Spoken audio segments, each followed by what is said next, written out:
Glòria al Pare i al Fill i a l'Esperit Sant, com era al principi, ara i sempre, i pels segles dels segles. Amén.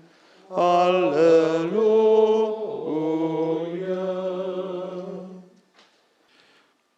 Qui és el qui venera de debò el Senyor? Ell hi ensenyarà el camí que ha de prendre. Cada nit reposarà feliç. Els seus descendents posseiran la terra. El Senyor es fa conèixer íntimament als seus fidels. El revela la seva aliança. Sempre tinc els ulls posats en el Senyor, que allibera els meus peus del parany. Mireu i compadiu-vos de mi, que em trobo sol i desvalgut. Eixampleu el meu cor oprimit, traieu-me de la meva dissort, mireu la meva aflicció i les meves penes i perdoneu-me tots els pecats. Mireu si en tinc d'enemics, si en són de violents els seus odis. Guardeu la meva vida i deslliureu-me. M'he emparat en vos, que no en tingui un desengany. La rectitud i l'honradesa em salvaguarden, perquè en vos tinc posada l'esperança. Déu meu, allunyeu d'Israel els mals que l'afligeixen. Glòria al Pare i al Fill i a l'Esperit Sant. Com era al principi, ara i sempre, pels segles dels segles. Amén. Ell forma el tro i crea els vents. Ell anuncia els pensaments als homes. Ell ha fet l'albada i les tenebres. Ell camina sobre les altures del món. El seu nom és el Senyor, Déu de l'univers.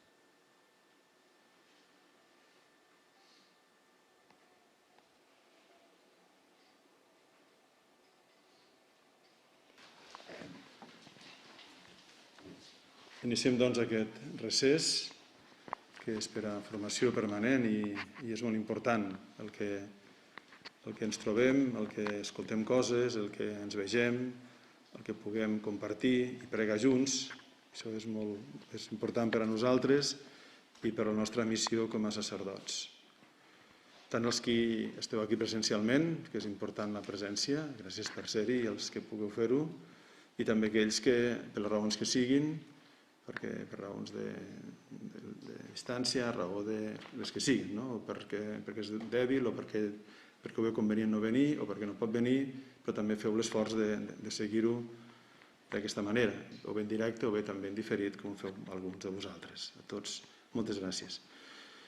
Vull començar, evidentment, també donant gràcies a tots vosaltres pel compartir el dolor de la mort de la meva mare, de la nostra mare, i certament els que heu passat per això sabeu que s'agraeix que els altres comparteixin el dolor. Allò que diem sempre, que el dolor compartit és menys dolor i l'alegria compartida és més alegria. I per tant, el compartir el dolor reconforta aquell que està passant una pena com és aquesta de la mort de la mare. Sé també que heu pregat, i que el general va enviar també, va avisar en seguida, va morir la nit del dissabte al diumenge, i va poder enviar per les parròquies, tots els mossens, perquè molts que vau rebre-ho, també vau pregar per ella a la missa.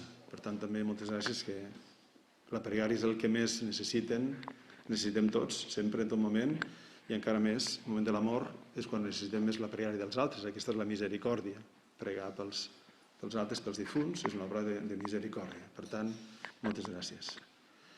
També, comencem, avui vaig fer uns anuncis. Primer que tot, avui és dijous llarder, que és perquè el dimecres que ve comença la Santa Quaresma.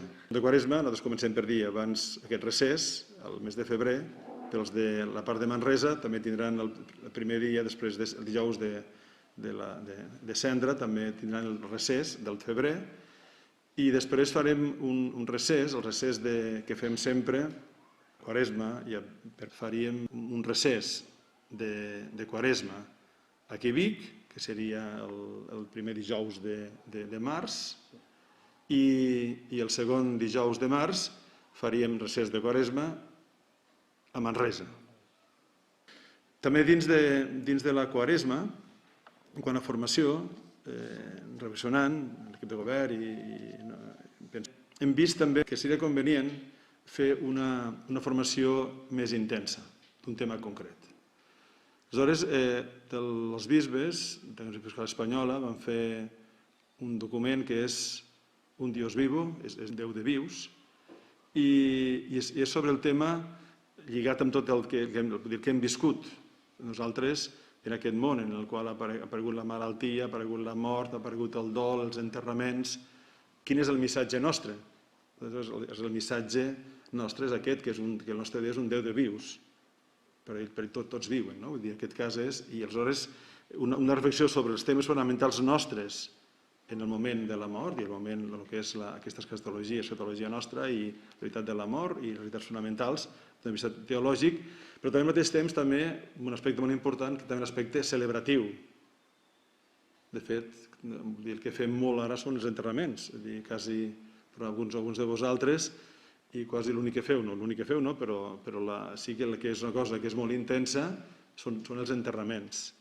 Enterraments que, evidentment, que és un servei que fem, però al mateix temps també queda clar que és un moment evangelitzador i un moment en el qual podem nosaltres fer present el missatge nostre i la gran esperança nostra, que és Crist el Senyor ressuscitat d'entre els morts. Per tant, és des d'aquesta realitat. És un esforç, però crec que és molt bo que el fem, perquè aquest tema dels enterraments és un tema que vivim en primera persona i contínuament, fer una reflexió profunda i també un diàleg i un cercar camins i compartir coses. I aleshores hem pensat fer dos matinals, és 23 i 24 de març, dimarts i dimecres, aquí al seminari, per tota la diòcesi. Començaria a les 10 i acabaria a la 1, seria aquest timing, aquest temps. I aleshores l'esquema, seguint aquell esquema, que hi ha també en aquell document, un seria els aspectes teològics del missatge nostre, teològics que hi ha darrere de la nostra fe, quina és, la nostra esperança quina és. I doncs l'hem comanat això al professor Emili Marlès, que també és també, a part de professor, també és rector de parròquia i grans parròquies de... crec que és aquesta Sant Cugat, està Sant Cugat, per tant, aquest aspecte no solament de teòleg, sinó també com a pastor, però és també l'aspecte celebratiu de com celebrar les exèquies i les dificultats que hi ha. I doncs hem convidat i acceptat també el Carles Caruana, es diu? Caruana, perdó. Carles Caruana, que sabeu que és el que fa aquella missa per TV2, que ens roba bastanta gent que es queden a la missa aquella. Sempre el que ens roba gent que es queden seguint la missa per TV2 i no van a la celebració. Això en ironia, això. També Carles Caruana faria aquest aspecte. Però també està l'aspecte del dol i compartir el dolor, les persones acompanyades en el dolor, que faria Gea, que és també un mossèn de Terrassa, que aquest tema el té molt trillat i estudiat, ja vaig estar amb ell coincidint quan portava el tema dins dels bisbes del tema de la salut i el tema aquest del dolor el té molt treballat, té un llibre d'això. I després també un altre aspecte, que és l'aspecte dels cementiris i dels columbaris, aquest tema. Això faria jo personalment, primer també estaria l'ecònom, perquè no solament seria quins punts doctrinals tenim nosaltres sobre aquest punt, i també com gestionar millor aquest tema, com gestionar el tema dels cementiris i el tema dels columbaris, etc. Per tant, seria aquesta combinació. Primer dia, em sembla, seria l'aspecte teològic i del dolor, i l'altre dia de la celebració i el tema dels cementiris i columbaris. Ja rebreu informació més detallada, convidant-vos una carta personal a cadascú, però crec que és molt important, primer, formar-nos, compartir, i aquest tema em sembla que és clau perquè aquesta visió transcendent i visió de vida més enllà i de resurrecció és un tema clau per a nosaltres. I això és el que creiem, el que celebrem i el que vivim. Per tant, és com ho vivim. Crec que això, per tant, des d'ara ja ho dic així. També nosaltres entrem a la Santa Quaresma i entrarem el dimecres que ve, menys una setmana, i la setmana també dins de la Quaresma, per tenir en compte també, està Sant Josep, la festa de Sant Josep, que és divendres. Sant Josep s'ha de celebrar aquest any dedicat a Sant Josep del Papa, és bo que ho celebrem el millor possible. A Catedral hem pensat de celebrar un tridu 3 dies abans i també lligat amb el missatge del Papa de la Quaresma, que es parla de la fe, esperança i caritat, es pot fer un tridu, jo penso que és bo, cadascú fa el que és convenient, però jo dic com a idees, i aleshores el dia aquell celebrar Sant Josep de manera solemne. Solemne vol dir convidar la gent que no es perdi aquesta festa, vull dir, i més aquest any, i la devoció a Sant Josep.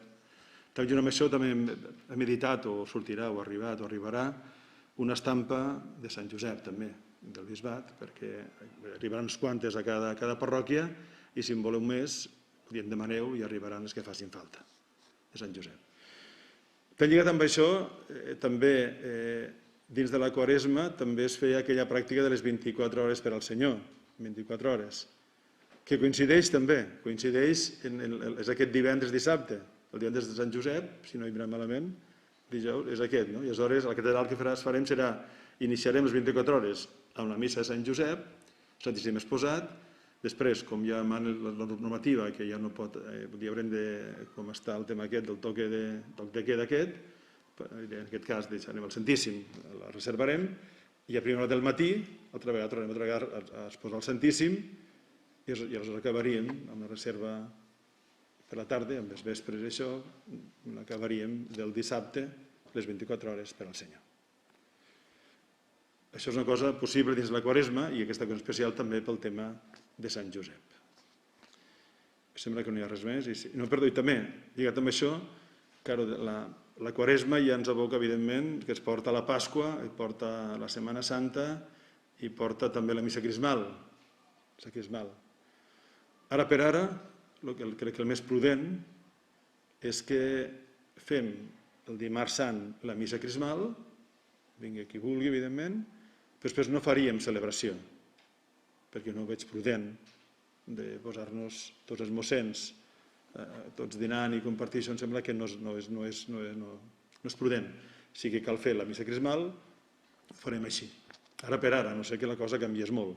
Si canviés molt hi faríem altres coses, però per ara fem missa crismal, però sense jornada, diríem, sense jornada diocesana. Sí que, evidentment, els dels 25 anys i 50 igual tenim present la celebració, però més que no crec que sigui prudent fer un dinar i una convivència així d'aquesta manera.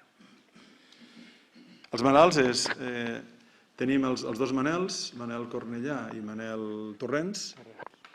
Cornellà està a les Josefines, està en tractament, i mossèn Manel Torrents està al Santa Creu.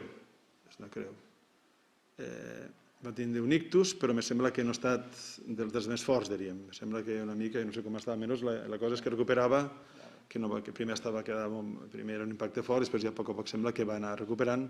Té el Covid però no té efectes, vol dir, no té símptomes. I després també està mossèn Josep Casals, que ha fet una operació d'un tumor, i em sembla que ha anat bé, el metge estava content que havia anat bé, que havia entrat això, que havia anat bé.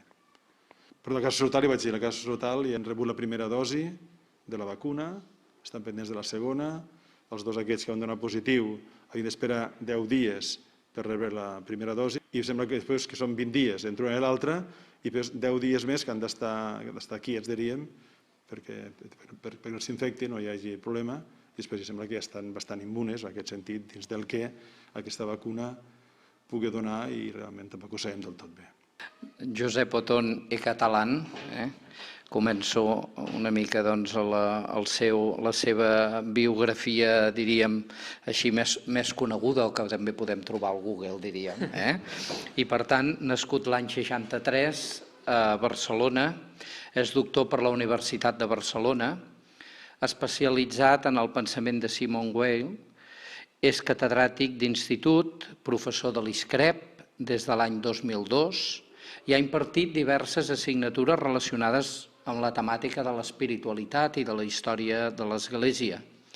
Té molts llibres publicats, per tant, aquest mateix sobre Simone Weil, el silenci de Déu, diverses publicacions també d'espiritualitat i de postmodernitat, el Premi Serra i Moret, dic els premis una mica dels quals, assaig sobre valors cívics concedit per la Generalitat de Catalunya l'any 2006, Premi Joan Profitós d'assaig pedagògic de la nit de Santa Llúcia del 2006, Premi de la Càtedra Victoriano Muñoz de la Universitat Politècnica de Catalunya, concedit a la tesi doctoral de 2005-2006, que incideix també en el desenvolupament dels valors humans. I primer premi de l'assaig bíblic del 2008 i el Premi Joan Maragall d'assaig de la nit de Santa Llúcia del 2011. És laic, vinculat també a la diòcesi de Barcelona i per tant també amb algun grup així d'espiritualitat. Darrerament ha publicat aquest llibre que ara ell mateix ens mostra, Tabor, que segurament l'heu vist a la Claret o si més no amb algun catàleg si es mira telemàticament. I aquest llibre, doncs, aquí també en tenim algun exemplar. Aquest llibre ha tingut el seu ressò i el podem trobar a les llibreries. Jo també tenia ganes de dir-vos així a un nivell més familiar o més amical doncs que amb en Josep Otón ens coneixem des de fa molts anys, tants anys com 40 anys, que vam fer junts la carrera d'Història, encara que amb cursos diferents, però vam coincidir a la facultat. En aquells temps, ara ho recordàvem, en el bar, aquell bar immens que hi havia, que era pràcticament una aula on passàvem moltes estones, la gent fumant, bevent i arreglant el món i transformant les coses, que després veiem que tenen la mateixa necessitat de transformació que tenien en aquells inicis dels anys 80. A veure, jo pensava dir, aleshores jo tenia no més de 20 anys, com diu la cançó d'en Serrat, i ell una mica menys. Avui és un goig poder gaudir de la seva exposició i reflexió que ens ajudarà a tots en aquest camí del sínode diocesà. I també recordar, ara això també direu, ara aquest explica batalletes, però una vegada vam fer una sortida que per mi va ser molt memorable i també important, cada un tenim les nostres històries personals, no? Vam anar a caminar 5 persones i vam descobrir el Pallars Sobirà, i per tant vam caminar tota la vall de Cardós fins a Tavascan, fins al llac de Nahorte, prop del Sartascan, i vam fer tota una ruta caminant per aquells pobles i descobrint també una realitat del nostre país i també experiències d'amistat i de relació.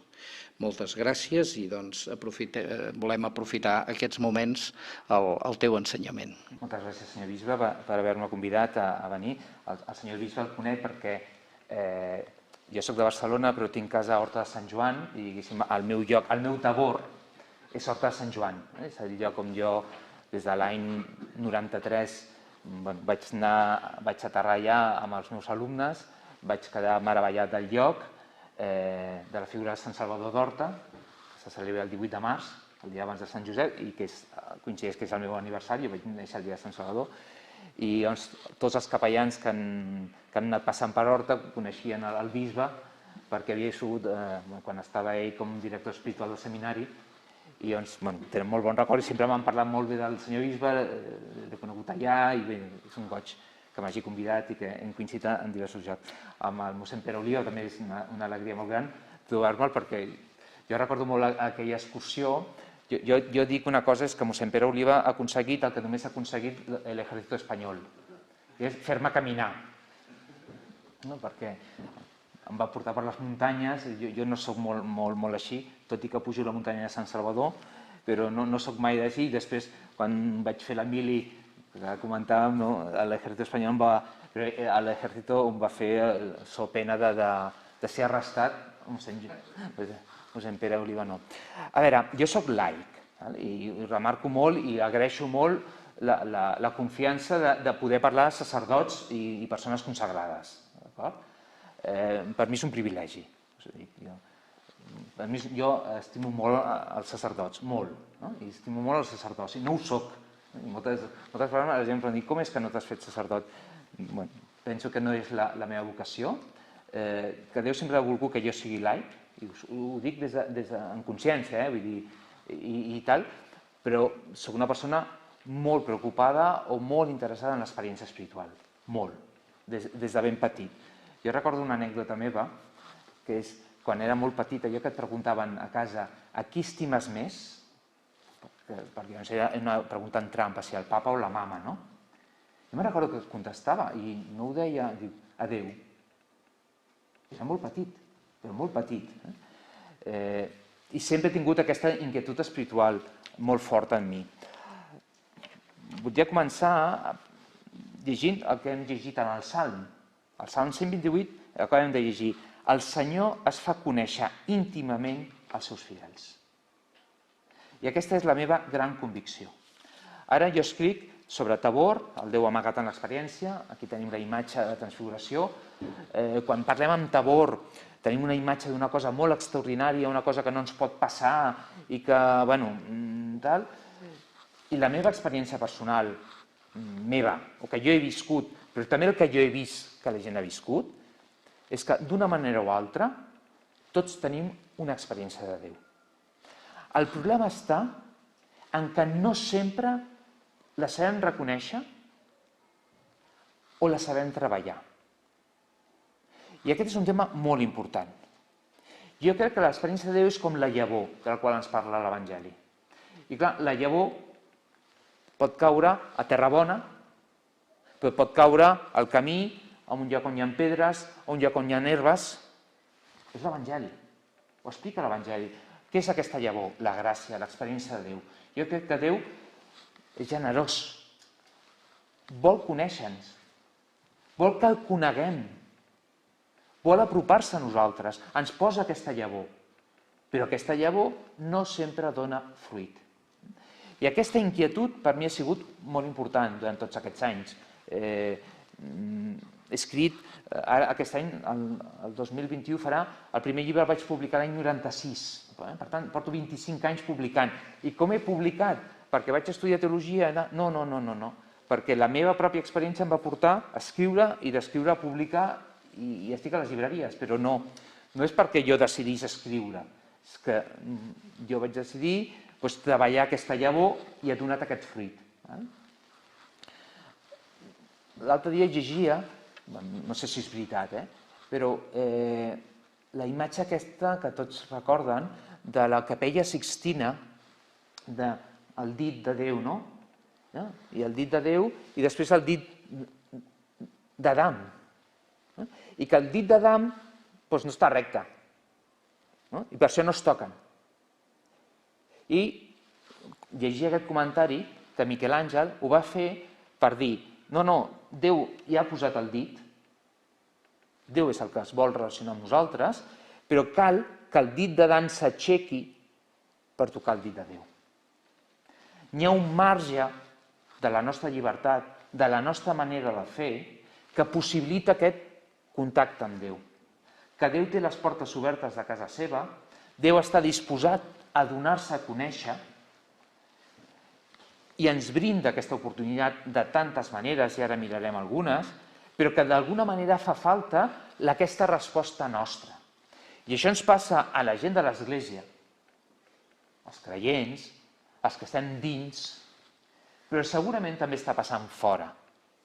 Segurament Déu, que és magnífic, es dona a conèixer. I a vegades el que passa és que no tenim les eines o no ensenyem a com reconèixer Déu. A mi m'agrada molt quan Sant Pau predica l'Areòpag d'Atenes i els diuen aquells grecs que eren molt intel·lectuals, que eren molt savis, i els diu, és que Déu ja se us ha manifestat. I ell parla per exemple, de la natura. Parla, per exemple, dels seus poetes. parla fins i tot de que tenen una estàtua al Déu desconegut. Diu, doncs aquest Déu desconegut, aquest Déu que vosaltres no coneixeu, us ho vinc a anunciar, us vinc a dir qui és. I la sensació que jo tinc, i per això abans feia esment i remarcava, subratllava la idea que jo soc laic i visc al món laic, estic a l'escola pública, vaig fer la tesi a una universitat pública, treballo a una institució pública, a unes entitats públiques, és a dir, no religioses, no explícitament religioses, tampoc contràries, però vull dir, laiques. Jo em banco aquest món i el que jo veig en aquest món és, hi ha molt desig de Déu, molt desig de Déu. Ara, quan el senyor bisbe parlava això dels funerals, jo tinc una anècdota amb un alumne molt particular, perquè era un alumne que tenia problemes amb la policia, per dir-ho d'alguna manera fina, i quan es va fer gran, el vaig tenir a batxillerat, i jo explicava filosofia i tal, no? I a aquest alumne se li va morir el pare. I me'n recordo que em va enganxar, jo no vaig dir ni que soc creient ni no, els meus alumnes, el que passa és que posen Google i saben la meva vida. Però bueno, jo no vaig explicant. Llavors aquest alumne, quan va morir el seu pare, va portar al seminari, al Departament de Socials, diu, vull parlar amb tu, i em diu, digue'm la veritat, què hi ha després de la mort?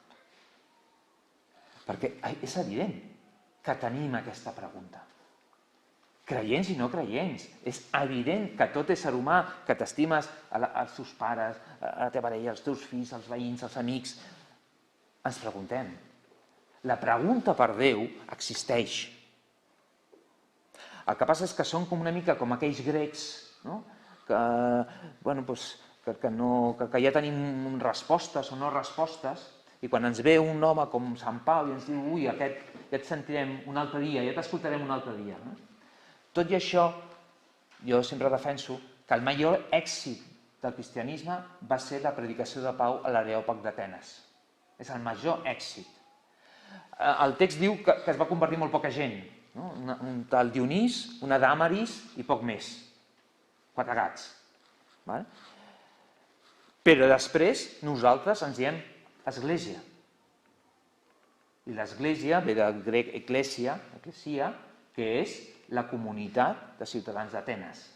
És a dir, aquell fracàs de Sant Pau de l'Areòpag després ha donat molt de fruit. Nosaltres som els descendents d'aquella Dàmaris i aquell Dionís.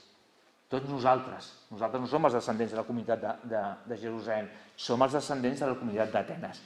I aquesta idea, aquesta intuïció és la que m'ha mogut durant tots aquests anys a parlar de l'experiència espiritual des de moltes dimensions. Mossèn Pere Oliva ha parlat de molts llibres, em sembla que n'he escrit una vintena, i he anat parlant sobre l'experiència espiritual des del punt de vista de la psicologia, des del punt de vista de la història del pensament, des del punt de vista de la filòsofa aquesta Simone Weil, des del punt de vista de la sociologia, de la postmodernitat, he fet narrativa, des de la pedagogia, i ara m'he centrat en la pastoral. Per què? Perquè trobo que ara hi ha com un punt d'inflexió a la pastoral. Un desert. Un desert que ens costa molt, a tots. A vegades tinc molts amics capellans que diuen, què hem de fer? És que si jo sapigués què hem de fer, seria una meravella. No ho sé, però jo tinc intuïcions. Intuïcions que he anat madurant a la pregària, que he anat reflexionant, que les he anat treballant, coses que crec que funcionen i que, per tant, comparteixo amb tota la humilitat. Vull dir, amb tota la humilitat de dir, són intuïcions, és el que jo he viscut i és el que dono fe. I què veig a la pastoral? Quin és el context de la pastoral que veig davant meu, dins de l'església i fora de l'església, i que criden l'atenció? La presència de creients d'altres latituds. I aquesta sala és una evidència.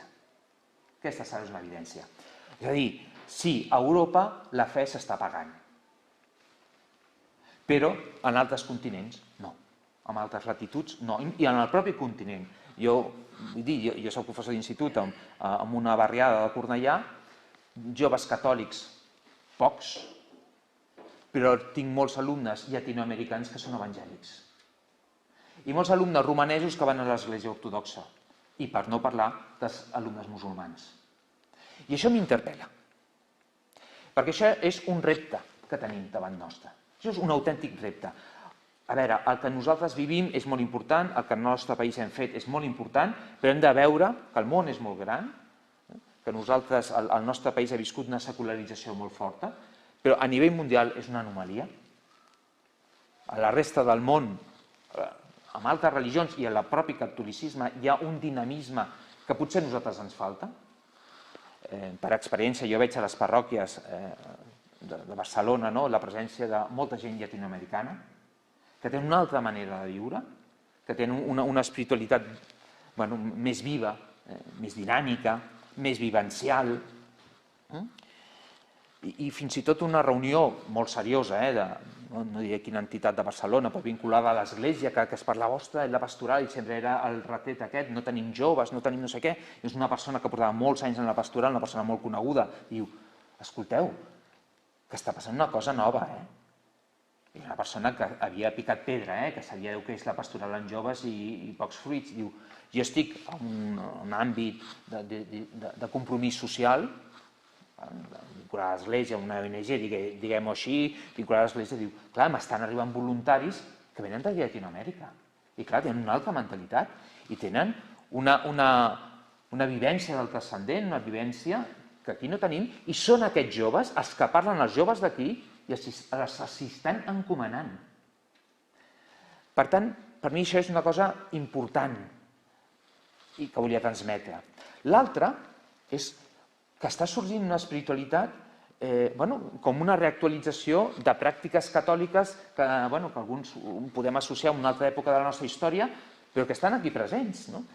I recordo donant un curs de pastoral, una religiosa diguéssim, molt compromesa socialment i tal, i que diu, és que em vaig quedar molt sorprès a l'Aplec de l'Esperit, que el bisbe Toni Badell, que ha escrit el pròleg, parla de l'Aplec de l'Esperit de Tortosa, diu que van anar en aquell aplec i joves que amb prou feines van a missa, quan van fer l'exposició del Santíssim i després del concert van quedar tocadíssims. Coses que potser per nosaltres ens recorden altres èpoques, per molta gent són noves i ho viuen d'una manera diferent. No ho viuen amb els records històrics nostres, sinó amb sorpresa, amb novetat.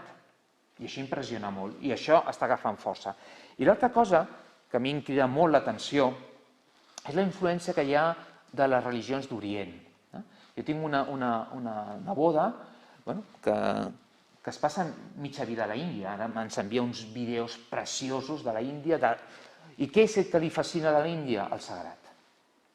I clar, penso, ostres, com és que no... Soc el seu tiet, no? I com és que no l'hem sabut transmetre això? Perquè realment busca el sagrat, busca la transcendència. És a dir, jo crec que no estem ja en aquella època d'indiferència religiosa i tal. Penso que això existeix, es manté, però s'està obrint un nou àmbit de recerca espiritual i que no sempre sabem donar resposta o molt sovint els prejudicis que socialment es tenen impedeixen que la gent s'acosti a l'experiència cristiana. Però que jo estic segur que el que la gent busca a Orient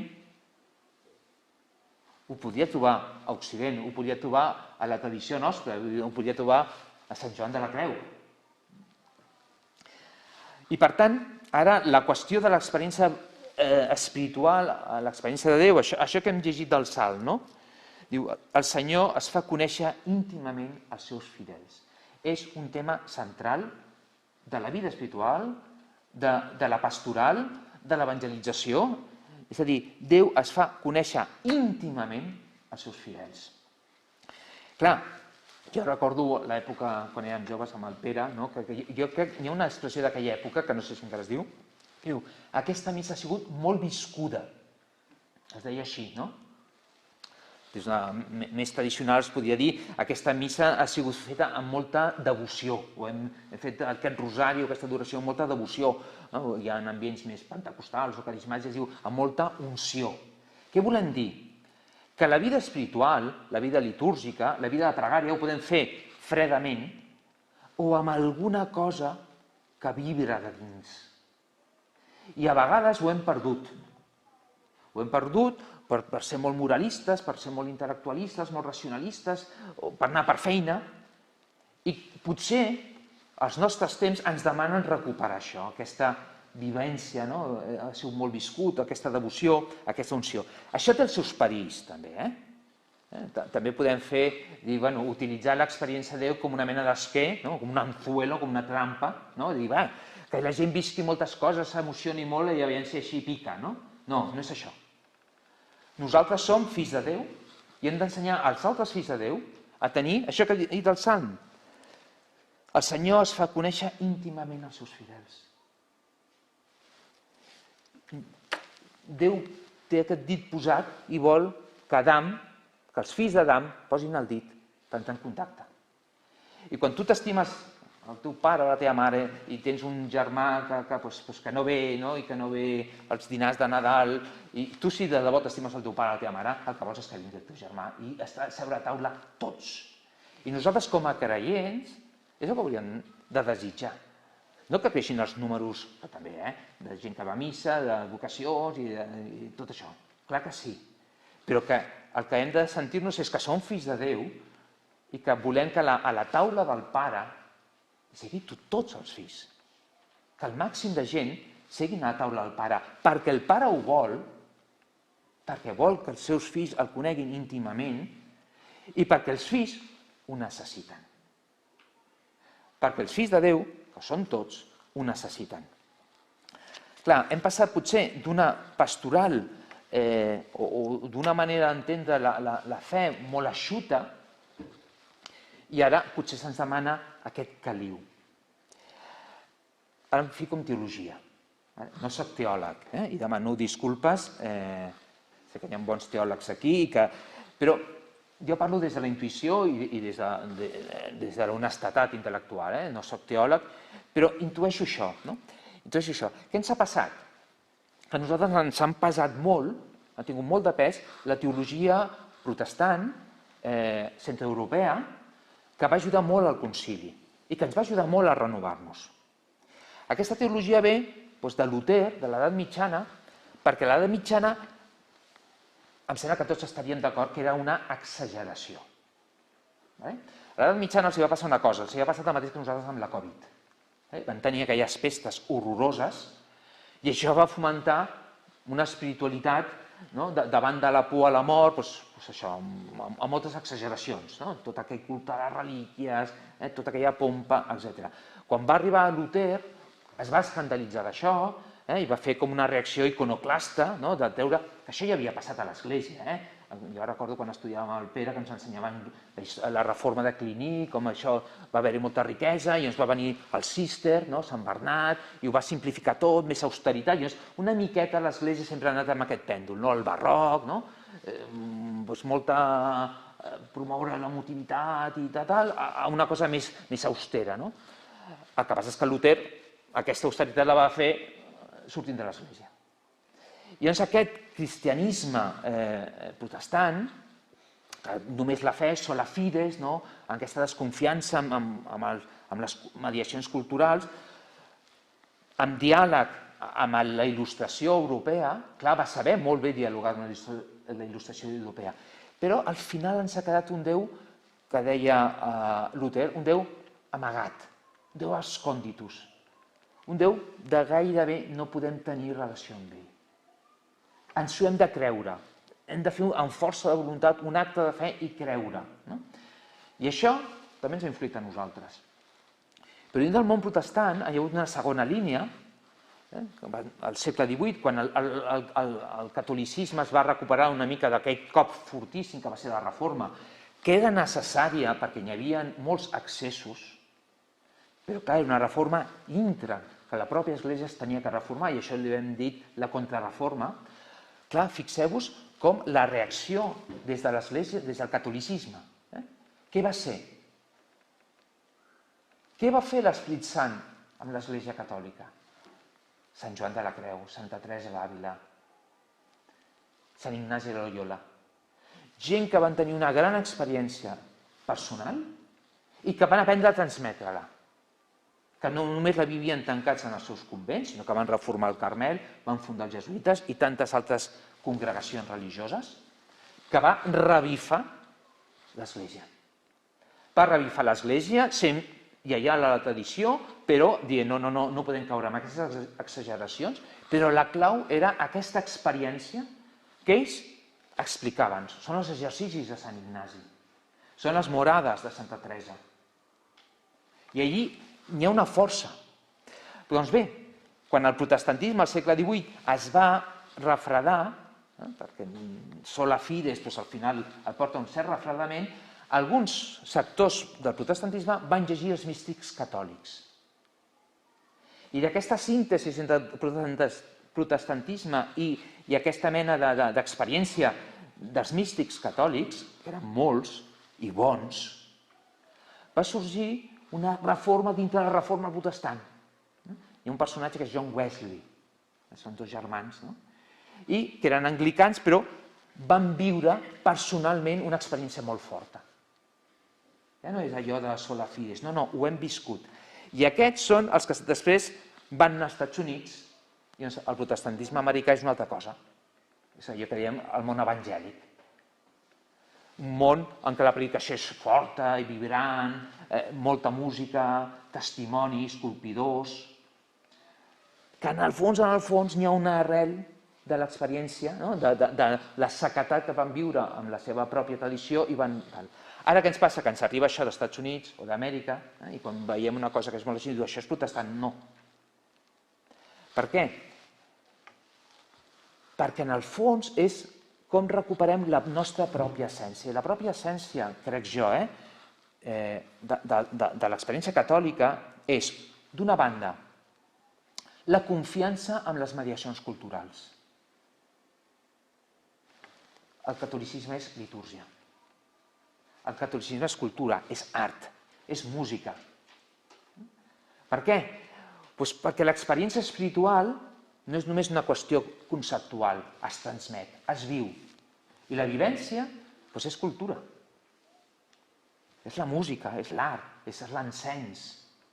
És ajudar a acompanyar amb elements culturals la vida espiritual. Que no sigui una cosa seca, sinó que sigui una cosa amarada d'elements que ens ajuden a viure.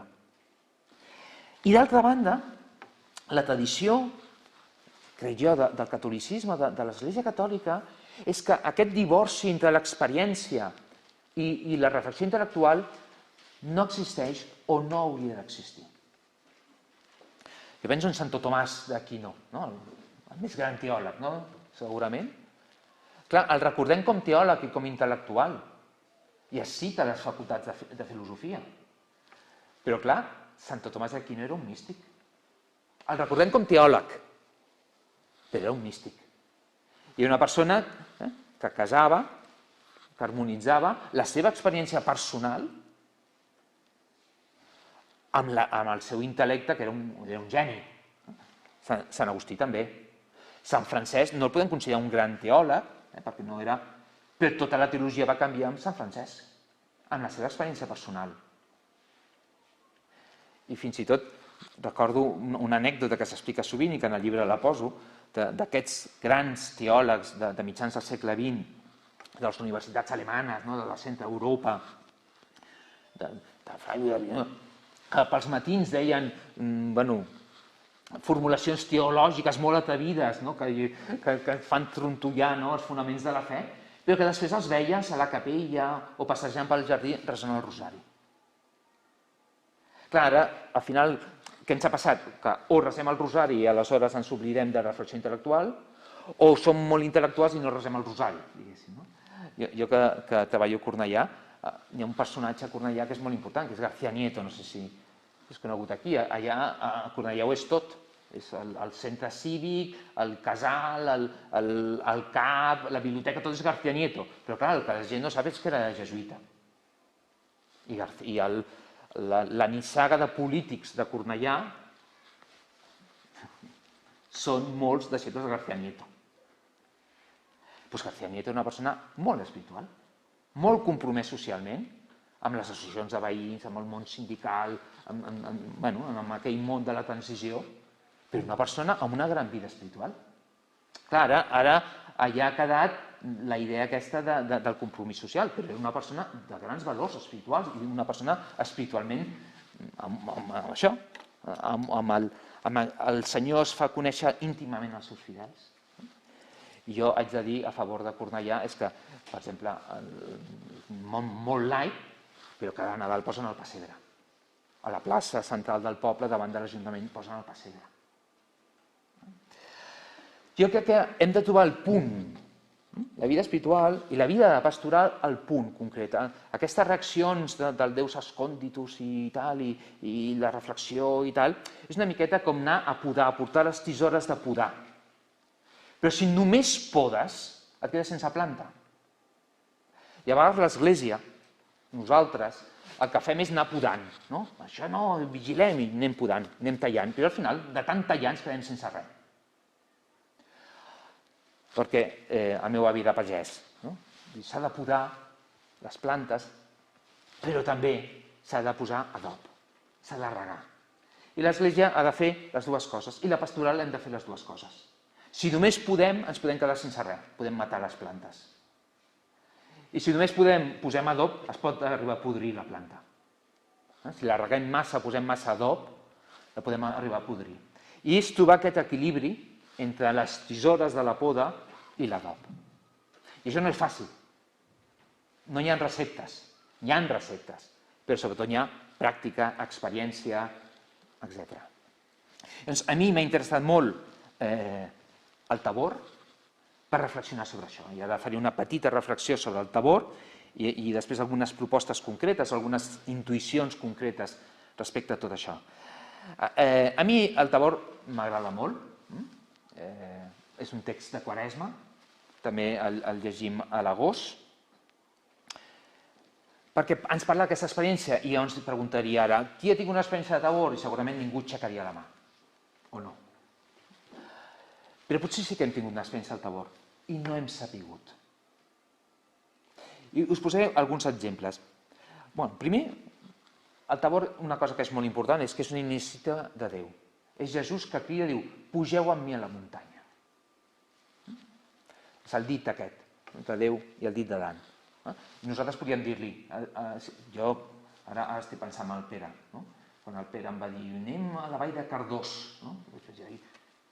Jo soc de ciutat, Pere, jo no vaig a caminar, no? Si a mi un dia em ve el nostre Senyor i em diu anem a pujar una muntanya, que la pujo a Sant Salvador, a la muntanya de Santa Bàrbara d'Hort de Sant Joan, però jo no soc de pujar muntanyes.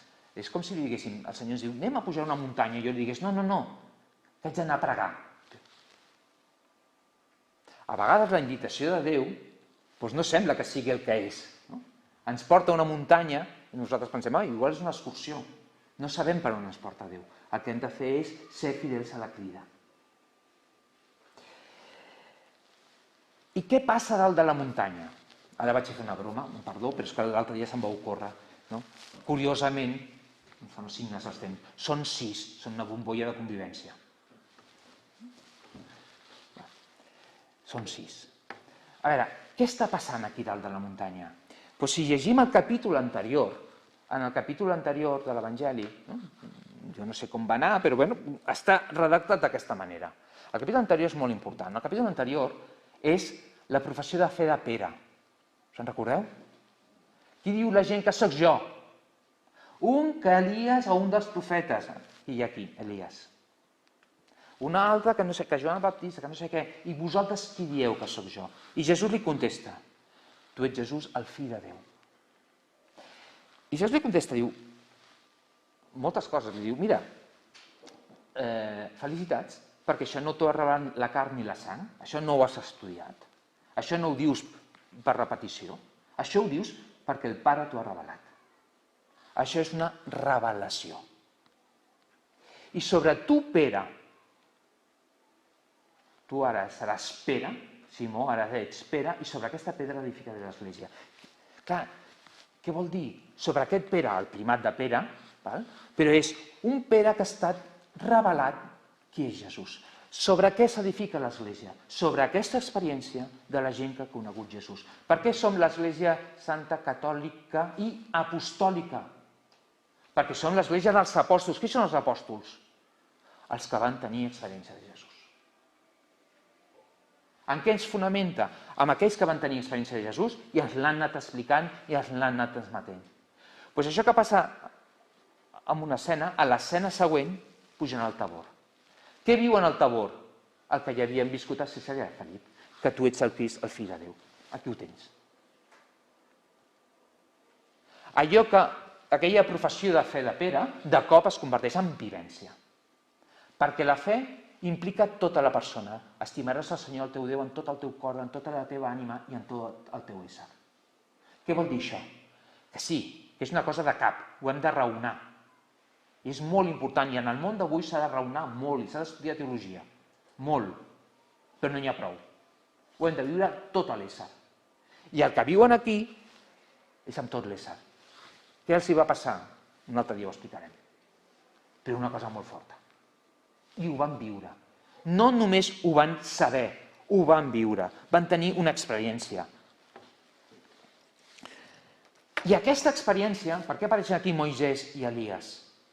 Per dir, això que esteu vivint no és la vostra experiència personal, individual, aïllada. És una experiència que lliga amb una tradició. I sense aquesta tradició, vosaltres no podeu entendre el que viviu avui. I nosaltres a vegades tenim com una mena de problema entre la tradició i la vivència personal. O ens posem molt èmfasis en la tradició i el que Déu va dir fa no sé quants segles, o posem molt èmfasis en el que jo he viscut avui. Les dues han d'estar en comunió i en harmonia. I aquí és com una mena de simetria, no? Els tres personatges i els tres personatges. És com si els hi passen el relleu, els hi donen la torxa per continuar. Tota experiència personal és una experiència que lliga amb una tradició, que se'ns passa la torxa per continuar més endavant, per passar-ho a altres. Ah, però què els hi passa quan estan aquí? Què diu Pere? I per què no fem tres tendes, no? Aquí hi ha molt que parlar, de les tendes, si són les tendes de la festa de les tendes de tal, bueno, hi ha molt que parlar i tal. Però així, entre nosaltres, i crec que és prou evident, a vegades quan tenim l'experiència del Tabor, l'experiència espiritual, què volem? Quedar-nos allà. I el perill de l'espiritualitat avui, i potser més que mai, és una espiritualitat narcisista, que estem molt a gust, no? Tots nosaltres i no sé què, i que no volem baixar del Tabor. Ens volem instal·lar. Té més significats, les tendes, però que és un dels perills molt grans que té l'espiritualitat. De buscar una experiència de confort. Això que es parla de la nova era, doncs també tenim el perill nosaltres, de tenir una experiència espiritual que no busquem la salvació, sinó la sanació, de posar-nos bé, que Déu fa miracles, i ens pot curar. Però que no busquem la salvació, sinó la sanació. Que no busquem el regne de Déu, sinó que busquem la prosperitat personal. I ara hi ha molta espiritualitat aquesta, que això és el que es diu la nova era, però que també ens afecta a nosaltres, i a vegades nosaltres també tenim aquest perill. I finalment, la tercera cosa que volia destacar del Tabor és que, fixeu-vos qui són els tres apòstols... No puc girar gaire perquè tinc un problema a l'ombro. No, vaig fent així, no tinc plena mobilitat. Porto un any amb una malaltia que es diu l'espatlla congelada, que és capsulitis adhesiva retràctil. No puc fer això. Qui són aquests tres? Curiosament, són els tres que estan a Getsemaní. I dius, home, però si has tingut una experiència al Tabor, diu, home, és que si jo tinc una experiència al Tabor i hagués vist Jesús en plena glòria, doncs no. Han vist a Jesús en plena glòria i després, a la veritat, què els hi passa? Que s'adormen. Per què? Perquè no n'hi ha prou amb el Tabor. Cal podar. Cal passar per la nit. Cal passar per la solitud. Cal passar per l'abandonament de Déu. Pels moments de crisi que sembla que Déu no hi és. I en aquells moments que sembla que Déu no hi és, si et mantens ferm, recuperes la força de l'experiència. És molt important l'experiència del Tabor, però també és molt important l'experiència de Getsemaní. No podem entendre el Tabor sense entendre la professió de fe de Pere i sense entendre Getsemaní. Oi que això està més a prop del que hem viscut nosaltres? Potser no hem pujat a cap muntanya i hem vist alguna cosa així, fora d'ho normal, però segurament hem viscut aquestes tres experiències. L'experiència de la professió de fe, l'experiència de viure-ho íntimament, com diu el Salm, i l'experiència de la crisi, perquè s'han d'unir aquestes tres experiències, són necessàries les tres. I acabo amb algunes idees, algunes propostes, com fer-ho això. Primer, nosaltres què voldríem? Fer un acte pastoral i que vinguessin molta gent, sobretot joves, que es cotitzen més, per nosaltres, pel regne dels cels no, per Déu són tan valuosos els joves com les iaies, però són fills seus. I a vegades això nosaltres tenim una altra manera de valorar. Jo, com estic tot el sant dia amb joves a l'institut, al final sembla que... I volíem, que passi i que tal... L'experiència, no hi ha cap secret, s'encomana. És contagiosa, més que la Covid. És contagiosa, molt contagiosa. Però què ens passa? Que a vegades no podem encomanar el que no tenim. I per què no el tenim? Perquè ens hem oblidat. Jo recordo, perdó, he fet una redundància, recordo els textos de la Bíblia que diuen recorda Israel. Tot l'Antic Testament que és recordar. Quan celebrem l'Eucaristia, què estem fent? Recordar. I quan recordes, pum, es fa real, es fa present. Recordem el Sant Sopar, es fa present. I què ens passa quan nosaltres recordem quina experiència hem tingut? Quan nosaltres fem memòria, no? Que és el que els diu Déu als jueus. Recordeu que us va passar a Egipte. Recordeu com us vaig treure. Per això celebren la Pasqua. Per això nosaltres celebrem la Pasqua. En aquest recordatori, penseu que la paraula recordar vol dir passar pel cor, això que diu el sant, íntimament. Maria guardava totes aquestes coses al seu cor. Quan recordem, no és un acte de memòria, no és un pensament memorístic, és que això que portem al cor, perquè la memòria està en el cor, ho tornem a viure. I quan ho tornem a viure, ho podem encomanar. I l'experiència s'encomana. I el que fan els deixebles és explicar el que han vist i han sentit. I quan expliquen el que han vist i han sentit, la gent queda tocada. La samaritana explica a tots els seus veïns, no? I tots diuen, i després quan coneixen a Jesús diuen, mira, el que ara hem vist i hem sentit el que tu ens havies dit. La primera carta de Sant Joan, que ve a dir això, què us compartim? Allò que hem vist i hem sentit. I per tant, no podem demanar que la gent visqui si nosaltres no hem viscut. I la meva experiència és que sí que hem viscut. El que passa és que molt sovint ens hem oblidat.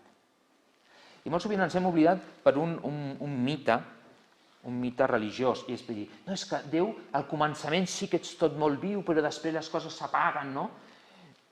O no. O no. O no. Jo recordo una vegada en un grup que el Pere sabrà quin és, que una persona va explicar una cosa molt entusiasmat i una noia jove tenia al costat, que portava molts anys en aquell grup, però era la família, i diu, ja se li passarà. Doncs no s'ha de passar. No s'ha de passar. Hem d'anar passant per fases. Hem de viure, com diria Sant Ignasi, moments de consolació i desolació. Hem de viure moments de Tabor i de Getsemaní. Però després de Getsemaní ha de venir un altre Tabor.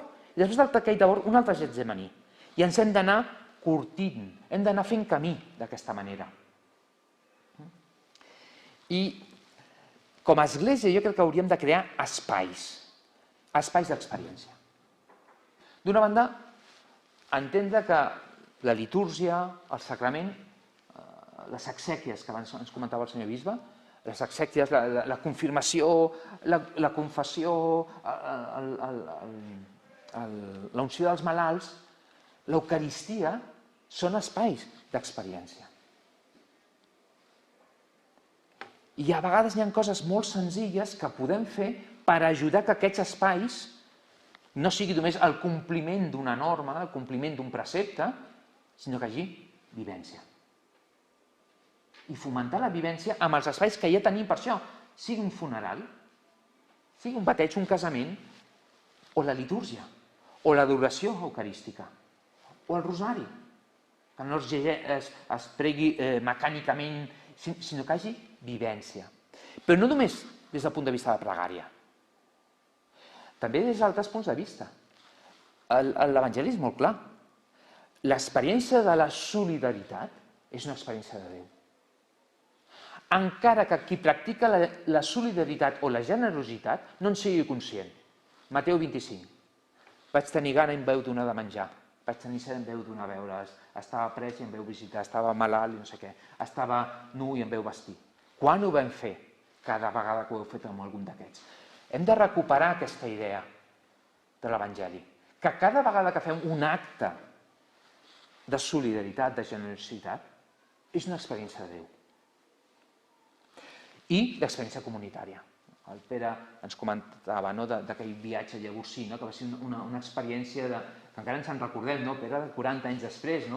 Jo tinc alguna escena d'un cavall, tinc una escena d'un cavall. I els vincles personals, la comunitat, és un lloc on hi ha 2 o 3 reunits al meu nom, ja estic present. No és una entelèquia, és una realitat. Per tant, hem de crear espais d'aquesta d'experiència, de poder fer experiències, ben sigui de pregària, ben sigui de solidaritat o ben sigui de comunitat i de germanor. I després, una cosa molt important per la nostra època, hem d'integrar les emocions. No ens podem quedar només en que la nostra fe sigui purament racional. I això ens ajuda la música.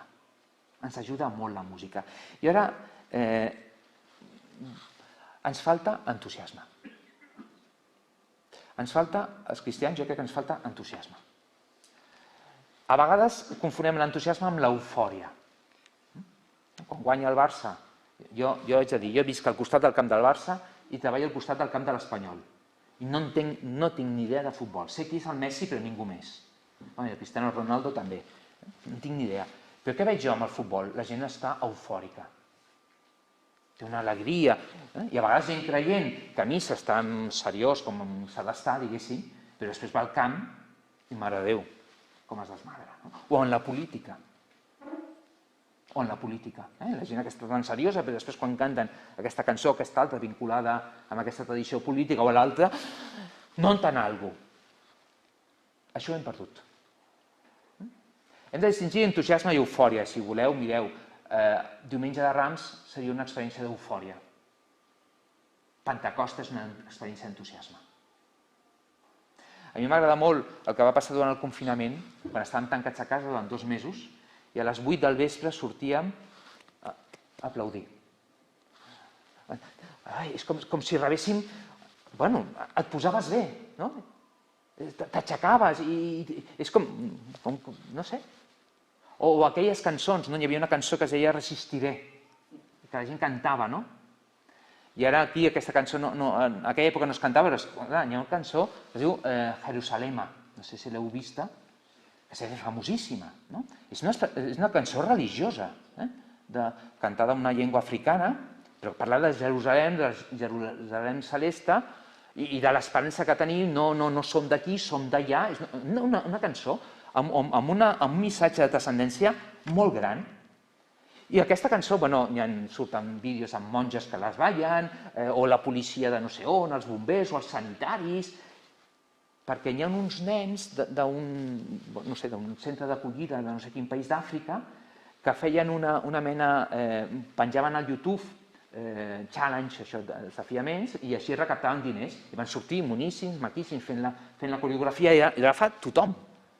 I t'aixeca. Que bo seria que la gent sortís de l'església m'he aixecat. Que demà tornaré a caure. Demà tornaré a casa i tindré els mateixos problemes. Però vinc a missa, vinc a l'església, faig aquest acte i m'he aixecat. I tinc més ganes de seguir vivint, el Déu de vius. i tinc aquesta situació complicadíssima, que demano un miracle, però potser el miracle no es produeix, però potser es produeix dintre teu. I és un miracle constant, no? Que cada vegada que vaig a pregar, cada vegada que vaig al sacrament o cada vegada que em confesso, m'aixeco i em dóna forces. Vaig acabant. Una idea que amb el subtítol poso del llibre, que és el Déu amagat en l'experiència, i jugo amb aquest Déu absconditus, diguéssim, de Luter, d'aquesta teologia més que Déu és tan transcendent que no el podem conèixer, que no podem tenir gairebé una relació. L'altre, que és l'experiència directa amb Déu, la trobada personal, jo jugo amb aquests dos, i és un Déu alhora amagat, que mai el podem conèixer, i alhora un Déu proper, que es fa proper, que vol que el coneixem.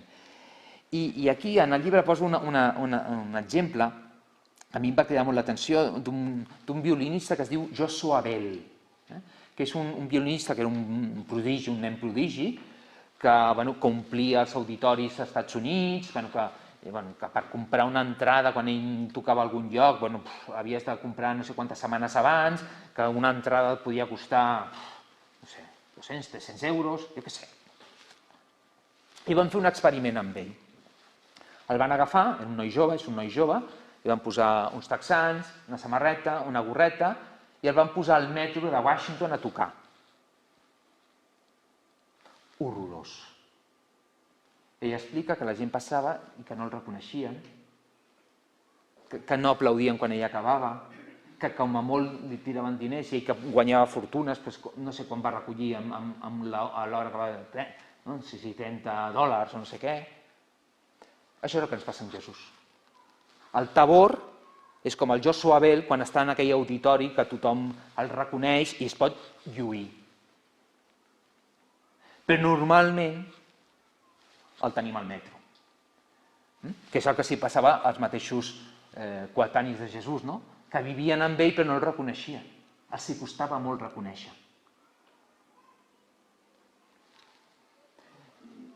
Però era el mateix. És el mateix Joshua Bell, el que està a l'auditori, que el que està allà. És el mateix Jesús, que està al Tabor, que està a la glòria del cel, que el que està a l'Eucaristia. Però en un lloc no el reconeixem. Hem de fer un acte de fe. I, per tant, és molt important que en aquesta experiència de Déu que estic parlant, o aquesta experiència espiritual, hi hagi un acompanyament per ajudar-te a reconèixer. Jo abans us deia, jo crec que tots hem tingut alguna experiència, però molt sovint no l'hem reconegut. Són com els deixebles d'Emaús que han estat amb Jesús i després no se n'adonen i estan frustrats, com nosaltres a vegades. I llavors ve Jesús però no el reconeixen fins a la fracció del pa. Necessiten un caminar, fer un camí per adonar-se que allò que havien viscut en la presència de Jesús o en aquella estona de camí entre Jerusalem i Emaús, adonar-se que allò era una experiència espiritual. I això és una de les coses que ens falta. Aprendre a fer aquesta direcció espiritual, aquest acompanyament espiritual, per tal que allò que hem viscut, entendre-ho.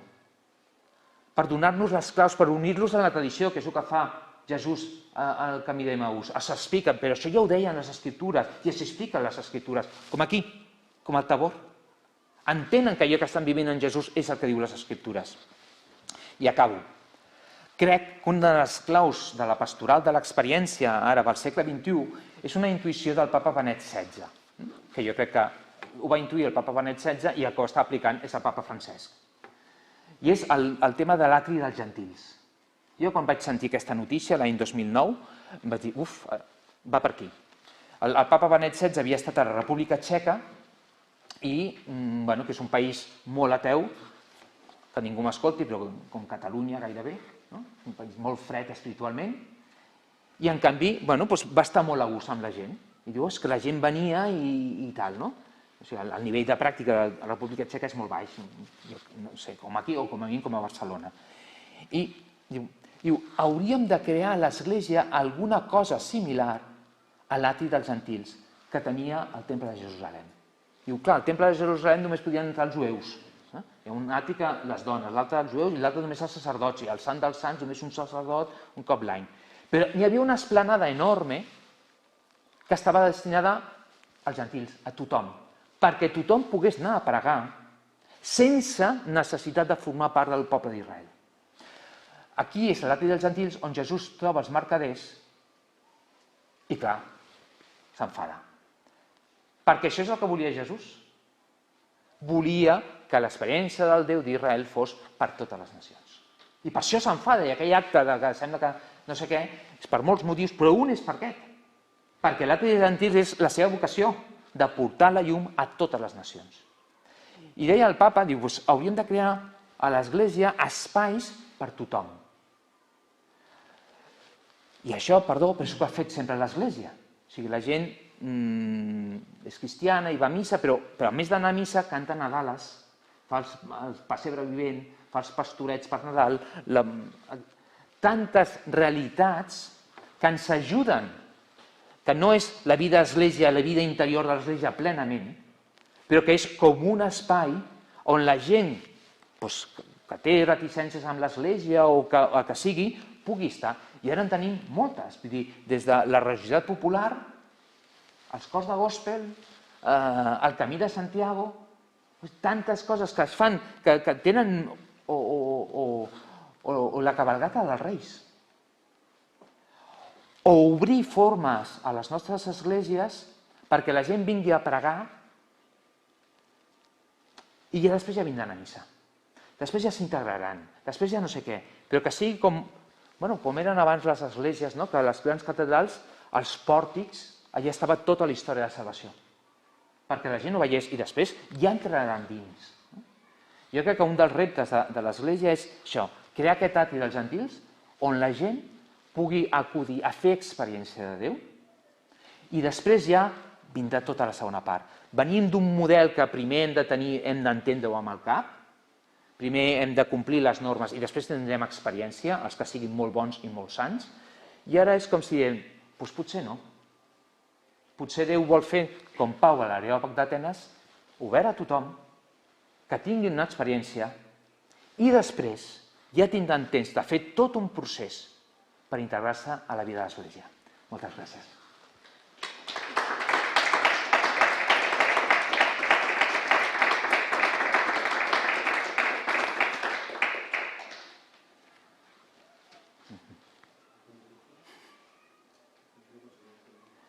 Si algú vol fer alguna pregunta, aprofito. Quins capellans de vostès són de Ruanda? No hi ha ningú de Ruanda? Ah, explico una cosa de Ruanda. Permeten? Jo estic a Barcelona, al barri de les Corts, estic a Sants, però tocant a les Corts, per tant, tinc amistat amb els capellans de 3 parròquies. Una és la Santa Tecla, la Sant Joan Maria Vianney, i la parròquia dels Dolors, on hi ha un capellà de Ruanda que es diu Wilson. Soc molt l'amic del Wilson.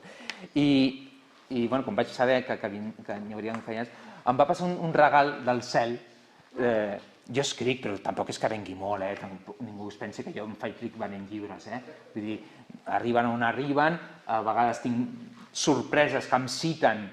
Ahir vaig trobar una pàgina web protestant, d'evangèlics, però un evangèlic culte i citant teologia, em citava a mi. Vull dir, a vegades tinc això, però normalment no passo d'aquí. I per Nadal vaig anar a missa, la missa del Pollet amb el pare Wilson. I quan va sortir de missa, que sempre quan vaig a missa em quedo parlant amb els capellans, em diu, saps què m'ha passat? Diu, m'ha trucat un amic meu, que és capellà de Ruanda, que viu a París, i m'ha trucat per preguntar-me si coneixia un tal Josep Oton. Diu, perquè li havia arribat un llibre que es diu Tabor, perquè està en castellà també, i l'estava llegint, diu, em costa molt el castellà, l'estava llegint, però que és un llibre que s'ha de treballar.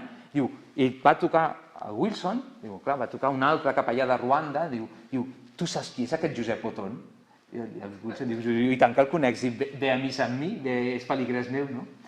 Va ser, bueno, que hagi arribat a París, doncs, un regal del cel.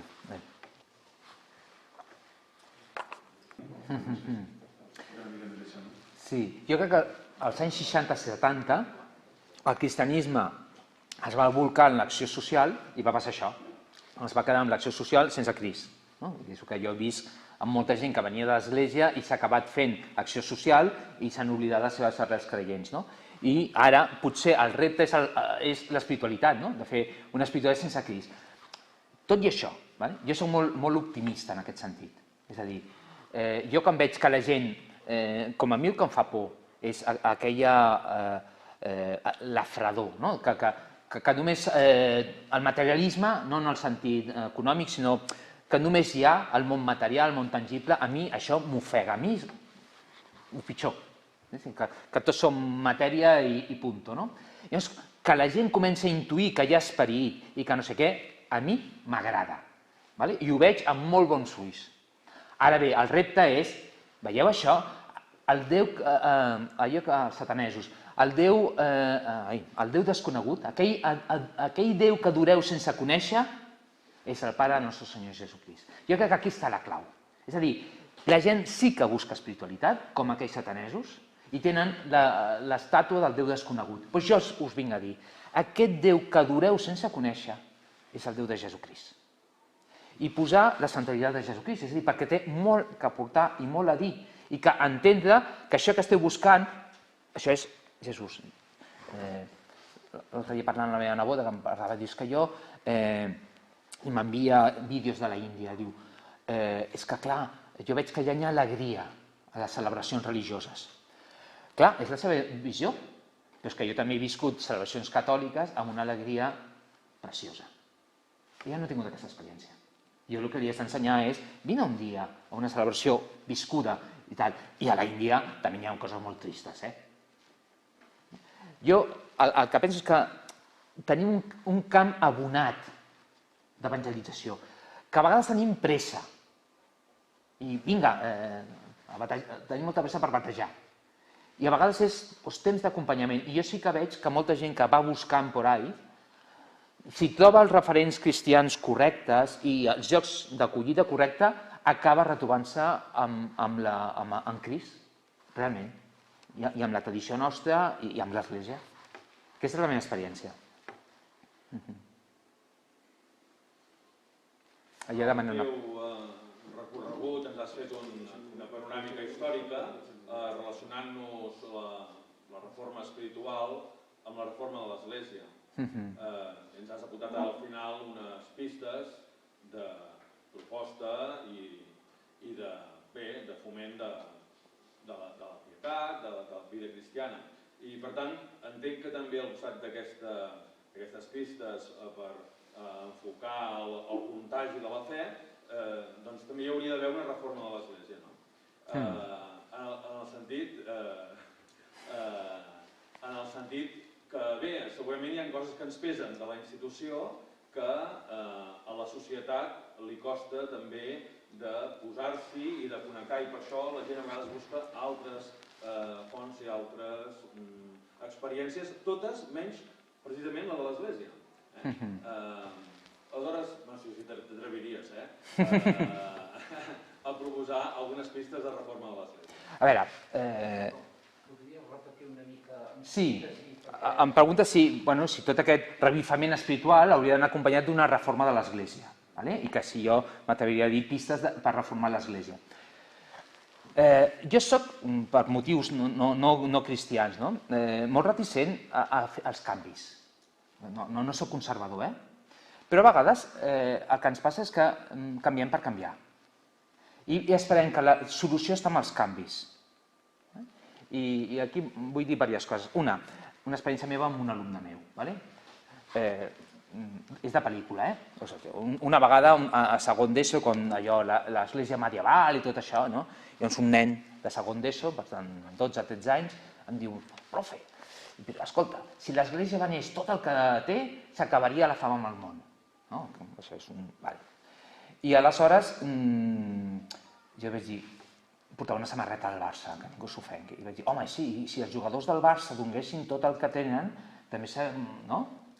Del Barça i del Madrid, no? A veure, profe, no sé què, no sé quants, per aquí, per allà. Jo li vaig dir, escolta, tu has anat alguna vegada a la teva parròquia? Diu, no. Diu, perquè potser, no sé quina és la teva l'església, potser si anessis, veuries, primer, que aquell capellà no viu en grans luxes i no sé què. Veuries que Càritas dona menjar a no sé quanta gent, que reparteixen roba, que fan moltes d'aquestes coses. Potser és que no coneixem l'Església i tenim la imatge de les sèries i de les pel·lícules, que fan molt bon.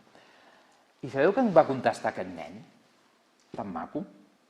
Diu, no, si el meu tietavi és missioner a l'Àfrica i està amb la gent pobra i l'estimen molt. Però clar, la realitat que hi coneix és aquesta de l'Església. El seu tietavi, que és missioner, que no sé què, però ens quedem amb l'alta imatge. Això d'una banda. Dic que soc poc reformista perquè jo soc del món de l'educació. I a l'educació vivim reformes constants. I al final tu estàs fent una feina, està ben feta, i et ve un nou decret i una nova llei, i allò que tu estàs fent, que t'està funcionant, t'ho xafen. I per tant jo dic que a vegades jo soc molt reticent amb aquestes coses. Jo crec que el que hem de fer és veure què funciona i tirar endavant. Que hi ha coses que s'han de canviar? Segurament, segur. Però recordo una conferència que vaig llegir una vegada als anys 70, que deia, és que a vegades, el postconcili, vam canviar moltes coses, però després potser ens vam quedar amb una mà davant i una altra darrere. I deia el següent, diu, clar, és que ara ens estem plantejant com canviar les coses, i això, allò, i evidentment s'han de canviar les coses, ens hem d'actualitzar. Estar aquí i fent-ho telemàticament, i hem de fer més coses. I que un laic estigui parlant a uns capellans, Déu-n'hi-do, no? Vull dir, que s'han de canviar les coses i que s'estan canviant. I ell deia, però a vegades el que volem és com un arbre que volem canviar les fulles, les branques, i hem de canviar les arrels. I l'arrel és la vivència. És la vivència. I jo penso, quan s'ha renovat l'Església, penso en Sant Francesc, o Santa Teresa, o Sant Ignasi. Primer hi ha la vivència, i aquesta vivència ja porta la transformació. Quan aquesta vivència, aquesta saba, arrela, ja va creant les estructures, les formes, no sé què. O sigui, crec jo, ho dic humilment, que a vegades pensem que és al revés. Si canviem les formes, canviem les estructures, canviarà el... No, crec jo, que la manera com ha actuat l'Esperit Sant a la història de l'Església, crec jo, és... pitjor ho tenia Sant Francesc, no? I Sant Ignasi, no parlem que hi havia a Roma. Però quan hi ha aquesta vivència, i aquesta vivència va pujant, que és de les arrels, va pujant, i després ja es van canviant les coses. I a vegades les coses canvien perquè tot cau pel seu propi pes, per pura necessitat. Per pura necessitat, perquè, no sé, hi ha coses que potser fa uns anys eren impensables i ara les estem fent, no? I venen donades pel propi pes. Dic jo, i la meva experiència de veure com l'Església ha anat evolucionant és aquesta. Jo hi confio molt en l'experiència espiritual, perquè és com ha passat sempre. Vull dir, les grans reformes, sí, la contrarreforma catòlica, el Trento, és molt important i tal, i discutien i tal, però la veritat era, a peu de canó, estaven allà les reformes, tantes reformes que van haver-hi i que van canviar l'Església. Jo penso que jo aniria per aquí, perquè ens podem enganxar els dits i canviem coses que després dius, vale, hem canviat això i què? O hem canviat les esglésies. Jo me'n recordo que era de moda als anys 70, que es canviaven les esglésies perquè la gent vingui de fora i traiem aquells cristos, no sé què, i llavors els altres no venien. I els que eren de la parròquia se n'anaven perquè ja no s'hi agradava, perquè s'hi havien tret el retaule aquell tan maco. Bueno, hem de ser prudents. Evidentment, l'Església sempre s'ha de reformar. I sempre s'ha reformat. Triga molt, És lenta. Però, bueno, com tot, és lent. Però, si una transformació, una reforma s'ha de fer, és a partir de la vida. I la mateixa vida va donant les solucions, i al final les solucions que van ser per seu propi pes. Jo recordo els franciscans, que jo recordo els franciscans pobrets meus, que no es deixaven predicar, i que no podien confessar, perquè només podien fer els rectors de les seves parròquies. Vull dir que, bueno... I després, ara l'actual papa es diu Francesc, però Sant Francesc d'Assís. Quan en aquella època els franciscans ho van tenir molt magre. i Santa Teresa tal, i Sant Joan de Creu que va estar en una presó, vull dir, però al final ningú se'n recorda això i l'altre dia que vaig estar en una altra sala amb professors parlant, com es diu aquesta cantant? La Rosalia, no? I canta Sant Joan de la Creu.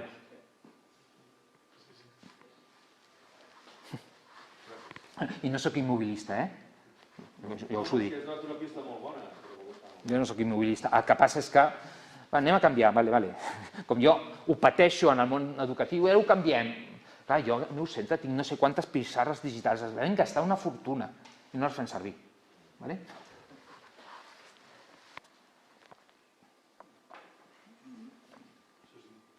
Moltes gràcies. Moltes gràcies a tots. Cap a Manresa, això sí, Sí, ens veiem a Manresa. Molt bé. Moltes gràcies. Moltes gràcies.